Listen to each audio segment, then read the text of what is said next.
Yo, it's me, Tim Keys, and I just want to hop on here real quick and talk about the MPC Key 61 and just my thoughts on it and all the stuff that's been happening with the Kai, the new operating system, and the new bass synth plugin, and just my overall thoughts on this machine and how it holds up compared to the other ones and all that good jazz. So, yeah, I picked this up a couple weeks ago, and I have not been disappointed. I kind of knew what I was getting when I bought this machine. In my case, I bought this for the price of the 37 key. So I got this used, refurbished from M Music, and comes with a 90-day warranty. And I got it for the price of the MPC 37 key. Now, they got the Live 2, the X, the XSC, and the 37 key. I went with this unit in particular because of the keys. The keys and the aftertouch on the keys and the amount of plugins that comes with this unit compared to the other units and the additional like 2 gigs of RAM. So if you get the 61 key or if you get the XSC, both of those units come with 4 gigs of RAM. They also come with like the plugins. Like so this one comes with Fabric XL, the FM synth, the piano synth, the EP, and the strings. That's all wrapped up in the unit. Same thing with the SC. And so for me, for the price of this, I get the majority of the plugins that's out now. And, I got it for the same price point as a 37 key. You can't go wrong with that. A 37 key only has 2 gigs of RAM, and you don't get all the plugins that come with it. And yeah, you don't get all the plugins that come with it. So for me, I picked this because that's what I wanted. Otherwise, I would have went for a Live, like an old Live, just because of the size of the machine. And I think the Live is pretty great. I still might come back one day and break down and get a Live if I can find one inexpensive, but not right now. So yeah, those are basically my reasons for getting this machine. I will say that in terms of the sound quality, I've not been disappointed. The pads are a little small. They kind of remind me of like the pads that come on the old MIDI controllers, like that one I got right there in the corner. It's not bad, and these are pretty sturdy, but they're definitely not as big as like the Live or the X. So if you want bigger pads, then that's something to think about. But I do like this little modulation unit right there where you can kind of like slide up and get different effects depending on what instrument you're using or what mode you're in when you use this machine. That's pretty cool. Again, and the aftertouch I think is pretty great. Again, like this machine is for somebody that wants more of the workstation experience, and if that's what you're after, this would be the thing to go for. So that's my 2 cents on that. Now, the operating system version 3 has been released in beta form for right now. I signed up for mine and I'm still waiting to get it so I can, test it out. From what I've seen so far, it looks good. I like the new DAW layout that they have and how that's, been set up. I think that's pretty cool. I think that will make it a lot easier for people to work with. I know some of the older heads might not like it, and that's not a disrespect. But if you've been used to a particular workflow with these units, and then they change it up the way that they have, you might not like, you might not like that. You might prefer the older style of workflow. I don't really have a dog in the fight, and I really don't have enough experience with the MPCs, the older units, or even like the software per se to comment one way or the other. When I use this in the software in the computer, I just try to use it like a regular DAW. So I'm not doing the mute tracks or any of that stuff. I'm using it and just recording linearly and just putting all my ideas down that way. So for me, it doesn't really make too much of a big difference. I will say I like the fact that they added disc streaming which is wonderful. If you don't know anything about disk streaming, think Contact. So like Contact, what they used to do and still do is, you could access a portion of the memory from your hard drive and it'll be shot up to basically to recall it quicker and you're able to utilize the resources better. Usually on a lot of machines, everything is pulled from the RAM. And if you don't have much RAM, like these units or like your older computers, things will tend to slow down fairly quickly. But if you're doing disk streaming, then you'll have a portion of that information pulled up from the hard drive ready to go, and then when you need to access it, it can pull it fairly quickly, and so it's able to utilize resources better than if you were just using a standard your standard pulling from the RAM format.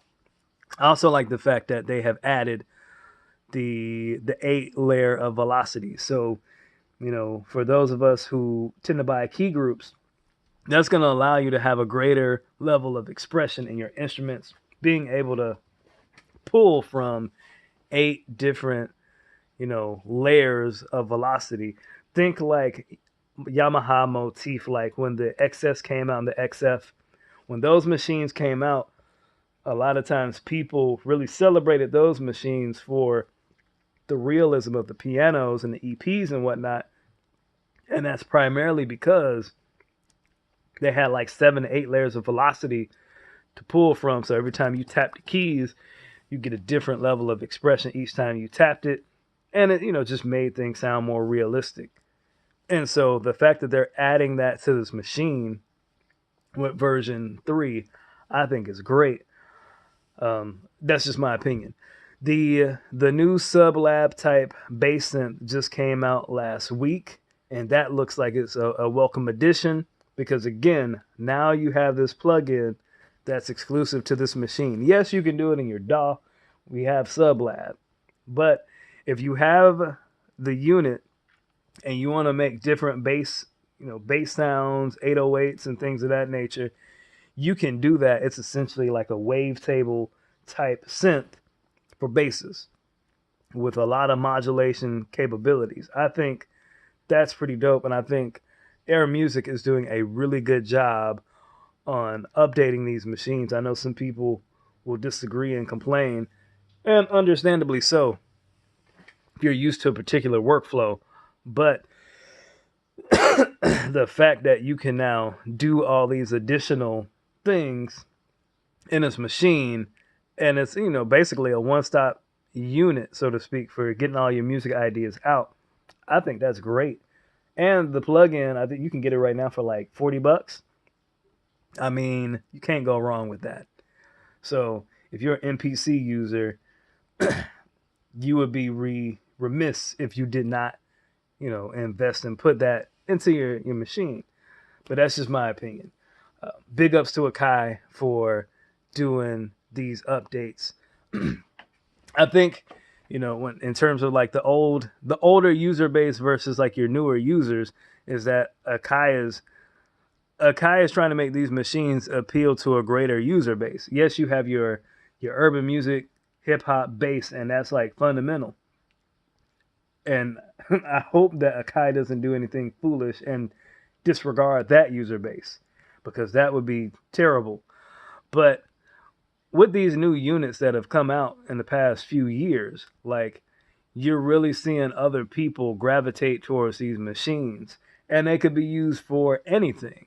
So now, not only do you have your beat makers using this machine and your samplers and whatnot, and making dope music, but you also have like church musicians buying these. You have live musicians buying these and playing them.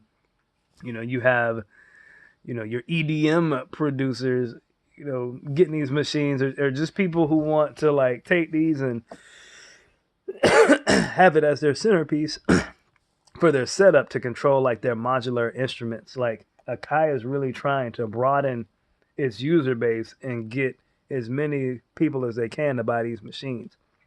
And I think that's smart. That's business. And as long as they're doing what they can to serve their customer base, that's smart. I don't have a problem with that. Big ups to Akai. Um, some people talk about like the dynamics on this machine versus the older ones, and if they hit as hard as the older ones, etc., etc. And I can't really speak to that. I have a 1000. I don't know if the 1000 hits as hard or hits harder than the Key 61 or Alive. In my opinion, I think they all sound pretty good. And for me, I'm not going to waste a whole lot of time, you know, trying to figure out which one hits the hardest. I know some people say if you get like a 3000 or a MPC 60 or a 4000 or 2000, those hit harder. I imagine you probably will hear a difference. You got to keep in mind, like something like the 60 or the 2000, like the older units in particular, and it's not just in like your drum machines, but they had limitations, like in terms of like your sample rate and so forth. So that was going to impact the difference in the sound, like how it sounded, because if you sample something in 8-bit or in 12-bit, it wasn't going to sound as like true to what you're hearing as if you were to sample it in 16 or 24-bit. And so you're going to have a more colored sound by default because the bit rate is lower. And then when you start, accounting for things like the hertz, like sampling at 32 not gigahertz, kilohertz, or sampling at like 44 kilohertz or 22 kilohertz, etc., etc., you're going to hear a difference in the sound. These newer units are supposed to be more transparent. Doesn't mean you can't color them. Doesn't mean you can't run it through a preamp. Doesn't mean you can't run it through an amplifier or a distortion effect to get your stuff. Yeah, pardon me. So yeah, in terms of like the sound quality, then back then things were different, and just in terms of how much you were able to sample in regards to bit rate. These sample at a higher rate, and you're going to get more of a transparent sound. So that's something you got to take into consideration. But you can drive these and make them pop. Between the effects that's in this machine and the fact you just run it through, buy a preamp or an effects pedal, something like that, and you can drive this sound and make this thump just as much as any older unit. And you're going to have more that you're going to have more capabilities with these machines than the older machines. So, like, those are things to keep in mind. And again, like I said, I don't know. It's nothing that I'll waste a lot of time on. If for some reason, like, I see that this would, like, the limitation of the dynamics would impact my music, then yeah, I'll invest money into an older unit or, get some additional preamps to kind of like drive the sound and make it louder and make it pop more. But for right now, that's not my concern. And when I look at the musicians who play with this machine, church musicians, pianists, and so forth, I don't think they're necessarily like, well, this thing doesn't hit as hard as, said other unit over here. But that's just me. That's my hot take on it. It is what it is. That being said, maybe one day I probably will get like just another older unit, maybe a 2500 or a 5000. So, sheesh, I've been coughing a lot. But yeah, I'm pretty content with this machine. I know, like, I'm not going to do any sound demonstrations. There are plenty of those. I may come back one day and like do another video. If I haven't said already, I don't know. Maybe I said something about the plastic on this not being my cup of tea compared to like the older units. That is something I would say like, hey, I wish they would do a better job with the build quality. But for what you get, I'm not mad at Akai at all. So yeah, I'm about to hop off of here. I've shot this video like maybe 3 or 4 times, and I don't know which one of these I'll use, but I'm done with this one. So thank you for watching. I appreciate you. Peace out.